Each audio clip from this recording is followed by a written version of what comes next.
श्री कृष्ण। आप सभी को पुत्रदा एकादशी की बहुत बहुत शुभकामनाएं। आज 10 जनवरी पौष मास शुक्ल पक्ष की पुत्रदा एकादशी है। साल की 24 एकादशियां आती हैं। अगर आप 24 नहीं, 12, 12 नहीं, 6, 6 नहीं तो 2 बड़ी एकादशी आती है, जो निर्जला एकादशी तो आप एक ही कर लें तो सारी एकादशियों का पुण्य आपको प्राप्त होगा। आइए, अगर आप एकादशी का व्रत नहीं कर पाते तो आप भगवान श्री कृष्ण का पूजन कीजिए, लक्ष्मी नारायण का, और व्रत कथा अवश्य सुनिए। तो आइए व्रत कथा आरंभ करते हैं। एक बार युधिष्ठिर ने भगवान से कहा, हे वासुदेव, अब ये पौष मास की शुक्ल पक्ष की कौन सी एकादशी आएगी और ये एकादशी क्यों की जाती है, इसका क्या नाम है? तो भगवान ने कहा, हे धर्मराज, हे युधिष्ठिर, पौष मास शुक्ल पक्ष की एकादशी को पुत्रदा एकादशी कहते हैं। इसे पुत्र प्राप्ति के लिए महिलाएं व्रत करती हैं, पुरुष पुत्र की प्राप्ति के लिए इसका व्रत करते हैं। आओ मैं तुम्हें इससे संबंधित एक कथा सुनाता हूँ। तो आइए कथा आरंभ करते हैं। ओम श्री गणेशाय नमः। भद्रावती नामक नगरी में सुकेतुमान नाम का एक राजा राज्य करता था। उसके कोई पुत्र नहीं था। उसकी स्त्री का नाम सैव्या था। वह निपुत्री होने के कारण सदैव चिंतित रहती थी, क्योंकि उसकी कोई संतान नहीं थी। राजा के पितर भी रो रो कर पिंड लिया करते थे और सोचा करते थे, इसके बाद हमको कौन पिंड देगा। राजा को भाई बांध, धन, हाथी, घोड़े, राज्य और मंत्री, इन सब में किसी से भी संतोष नहीं होता था। कितना अत्यधिक धन हो, कितना भी राज वैभव बढ़ता जा रहा था, लेकिन राजा का मन अशांत था, क्योंकि आगे उनके पितरों की तृप्ति के लिए उनके पास पुत्र नहीं है और स्वयं के मोक्ष के लिए भी पुत्र होना अति आवश्यक है। इस बात को लेकर बहुत ही चिंतित थे। उनके मन में धन, धान, सुख, किसी से संतोष नहीं हुआ। सदा चिंता करते रहते कि मेरे मरने के बाद मुझे कौन पिंड दान करेगा। रात दिन उन्हें यही टेंशन थी, चिंता थी कि जब मैं इस दुनिया से पलायन करूंगा तो मेरे मोक्ष की प्राप्ति के लिए मेरा कौन पिंड दान करेगा। बिना पुत्र के पितरों और देवताओं का ऋण कैसे चुका सकूंगा मैं? पितरों और अपने देवताओं का ऋण कैसे चुका सकूंगा? जिस घर में पुत्र ना हो उस घर में सदैव अंधेरा ही रहता है। राजा ये सब दिन भर सोचते रहते, इसीलिए पुत्र आवश्यक है। तो अब क्या करे, यही चिंता है। जिस मनुष्य के पुत्र का मुख देखा है वो धन्य है। राजा रात दिन, राजा रानी यही सोचते। उसको इस लोक में यश और परलोक में शांति मिलती है, अर्थात उनके दोनों लोक सुधर जाते हैं। पता नहीं पूर्व जन्म के कर्म से ही इस जन्म में पुत्र नहीं हुआ मुझे, और जिसे होता है उसे पूर्व जन्म के कर्म से ही पुत्र, धन आदि की प्राप्ति होती। राजा इस प्रकार रात दिन चिंता करते कि आखिर मुझे संतान क्यों नहीं हो रही। मैं धर्मपरायण हूँ, पूजा पाठ भी करता हूँ, अपनी प्रजा की संतान की तरह सेवा करता हूँ, आखिर मुझसे क्या गलती है? कोई पिछले जन्म का कोई बुरे कर्म है। तो राजा ये सोचते रहे। एक दिन राजा ने निश्चय किया। राजा ने अपने शरीर त्यागने का निश्चय कर लिया, परंतु आत्महत्या और आत्मघात को महापाप समझकर वो ऐसे नहीं किए। चिंता करते और सोचते स्वयं मैं अपने आप को खत्म कर लूँ, मार दूँ, लेकिन फिर सोचते ये तो महापाप हो जाएगा, फिर नहीं करते। एक दिन राजा ऐसे ही विचार करते हुए वन की तरफ गए। अपने घोड़े पे चढ़कर वन की तरफ चल दिए और पशु, जहाँ पक्षियाँ अपने बच्चों को दाना चुगा रही उन्हें देखते, वृक्षों को देखने लगते। उन्होंने वन में देखा मेघ, हिरण, शेर, सुअर, बाघ, बंदर सब अपने बच्चों के साथ भ्रमण कर रहे थे, घूम रहे थे, खुशी थे। हाथी अपने बच्चों के साथ हथनी के बीच घूम रहा था और खूब खेल रहे थे। उनके मन में आया, मैं एक राजा होकर इस सुख से वंचित हूँ, ये प्राणी होकर इन्हें एक सुख है, संतान सुख है। ऐसे ही सोच रहे थे और वन में कहीं तो गीदड़ अपने कर्कश स्वर में बोल रहे थे, कहीं उल्लू की ध्वनि हो रही थी। यह सब देखकर राजा सोच विचार में तो लगे ही रहे थे। इसी प्रकार आधा दिन बीत गया, सोचने में ही उनका आधा दिन बीत गया। अब सोचने लगे, मैंने कई यज्ञ किए, ब्राह्मणों को स्वादिष्ट भोजन से तृप्त किया, फिर भी मुझको दुख प्राप्त हुआ। क्यों? आखिर क्यों? इस प्रश्न का उत्तर हम, हे प्रभु मुझे कौन देगा? हे ईश्वर आप ही रास्ता दिखाइए, हे प्रभु। अब ये बड़े दुखी थे, गर्मी का दिन ही था, राजा प्यास के मारे बहुत दुखी तो थे ही, और पानी की तलाश में इधर उधर फिरने लगे, प्यासे भी थे। थोड़ी दूरी पे राजा ने एक सरोवर देखा, अति सुंदर सरोवर देखा।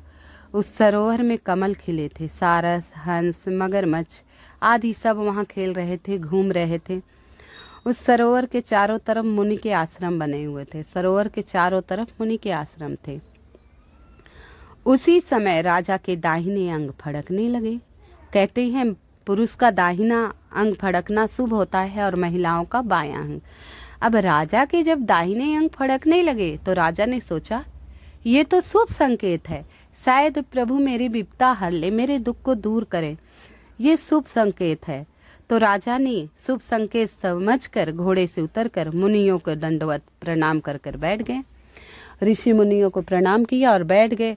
वो समझ गए कि शुभ संकेत ईश्वर ही दे रहे हैं मेरे दुख को दूर करने का, और मुनि के पास बैठे।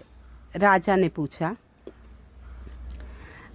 ने मुनियों से पूछा, हे प्रभु आप यहाँ क्यों आए हैं? मुनि ने कहा, हे राजन, हम तुम्हारी सेवा भाव से प्रसन्न हैं, इस तरह प्रणाम किए और ऐसे बैठे हो, बताओ तुम में क्या परेशानी है, तुम्हारी क्या इच्छा है? जो भी परेशानी हो, जो भी इच्छा हो, तुम हमसे कह सकते हो, अवश्य पूर्ण करेंगे। राजा ने पूछा, महाराज आप कौन हैं और किस लिए आए हैं? कृपा करके सारा बताइए मुझे। मुनि कहने लगे, हे राजन, आज संतान देने वाली पुत्रदा एकादशी है।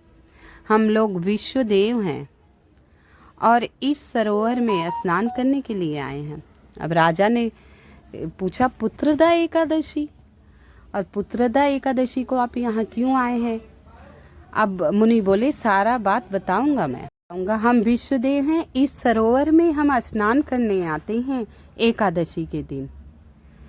तो राजा ये बात सुनकर बड़े प्रसन्न हुए कि पुत्रदा एकादशी है, यानी पुत्र प्राप्ति का कोई उपाय मुझे मिल जाएगा।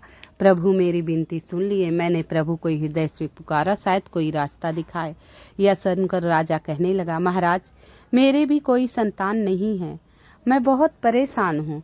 अगर आप मुझ पे प्रसन्न हैं, आप मुझ पे दया कर रहे हैं, मुझ पे कृपा करना चाहते हैं, तो कृपया मुझे एक पुत्र का वरदान दीजिए, मुझे एक संतान का वरदान दीजिए जो मेरे कुल का मोक्ष कर सके, मेरे पितरों और देवताओं को तृप्त कर सके, मेरे मृत्यु के बाद मुझे पिंडदान करे, ऐसा वरदान दो एक पुत्र का। मुनि बोले, हे राजन, आज पुत्रदा एकादशी है, आप अवश्य ही इस व्रत को करें।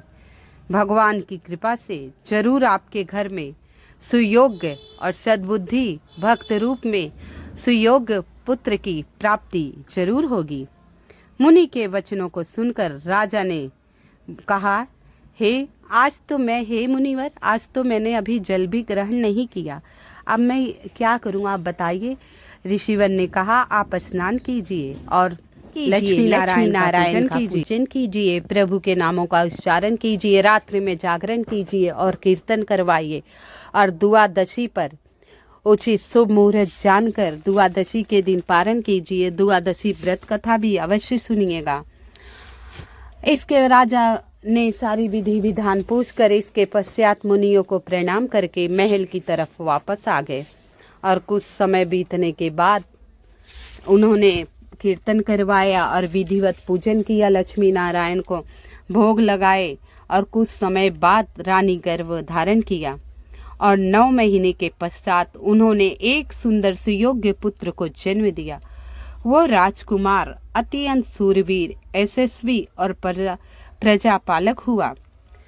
तो पुत्रदा एकादशी का व्रत संतान की लंबी आयु और उन्नति के लिए भी रखा जाता है, और पुत्र प्राप्ति के लिए। अगर आप एकादशी का व्रत नहीं कर पा रहे हैं तो आप ब्रह्म मुहूर्त में उठकर स्नान कर लक्ष्मी नारायण का पूजन कीजिए, सारा दिन प्रभु के मंत्रों का जाप कीजिए, और हो सके तो 12 बजे तक जागरण कीजिए अगर पूरी रात नहीं कर पा रहे हैं। और एकादशी व्रत कथा अवश्य सुनिए। कहते हैं एकादशी व्रत कथा सुनने मात्र से सारी मनोकामनाएं पूर्ण होती है। इस प्रकार श्री कृष्ण जी ने युधिष्ठिर को कथा सुनाई और बोले, श्री कृष्ण जी बोले, हे राजन, पुत्र प्राप्ति के लिए पुत्रदा एकादशी का व्रत करना चाहिए। जो मनुष्य इस महात्मा को पढ़ता है या सुनता है उसे अंत में स्वर्ग की प्राप्ति होती है। और प्रभु के नाम का जप इस दिन अवश्य करना चाहिए और प्रभु को भोग में तुलसी दल अवश्य चढ़ाइए। तो ये छोटी सी मैंने आपको पुत्रदा एकादशी की व्रत कथा सुनाई है। साल भर में 2 पुत्रदा एकादशी व्रत आता है। आज पौष मास, पहला पौष मास के शुक्ल पक्ष की एकादशी को पुत्रदा एकादशी कहा जाता है और दूसरा सावन के महीने में, सावन मास में जो शुक्ल पक्ष की एकादशी आती है उसको भी पुत्रदा एकादशी कहा जाता है। तो बहुत ही विशेष उपाय मैंने बताए हैं, कथा सुनाई। आप लोग कथा अवश्य सुनिएगा। अगर मेरी कथा आप लोगों को पसंद आ रही हो तो कृपया मेरी वीडियो को लाइक एवं सब्सक्राइब अवश्य कर दीजिएगा। कमेंट में जय श्री कृष्ण, जय श्री कृष्ण। ये देखिए वृंदावन से हमारे मंदिर में लड्डू गोपाल जी आए हैं। आप लोग उनको दर्शनों का लाभ उठाइए। और 1008 महामंडलेश्वर के महर्षि रामेश्वर दास सेक्टर 18 महाकुंभ में 2 महीनों के लिए भंडारा लगाए हैं। जो भी भक्त महाकुंभ स्नान के लिए जाए और रुकने की व्यवस्था नहीं हो तो हमारे रामेश्वर दास जी से कांटेक्ट करें, वहाँ पूरी रुकने की व्यवस्था है। आपको सारी सुख सुविधाएं वहाँ दी जाएंगी। सेक्टर 18 प्रयागराज महाकुंभ 1008 महामंडलेश्वर महंत जी हमारे गए हैं। अन्नपूर्णा, सिद्धरावली, खालसा आपको महाकुंभ में मिल जाएगा। तो आप सभी को निवेदन है, अगर पहुँचे तो वहाँ सेवा का अवसर अवश्य ही दीजिएगा। आप सभी को पुनः एक बार पुत्रदा एकादशी की बहुत बहुत शुभकामनाएं। कृपया मेरी वीडियो को लाइक एवं सब्सक्राइब अवश्य कर दीजिएगा। हर एकादशी पर भगवान विष्णु के सहस्त्र नामों का जप अवश्य कर लिया कीजिएगा। जय श्री राधे, जय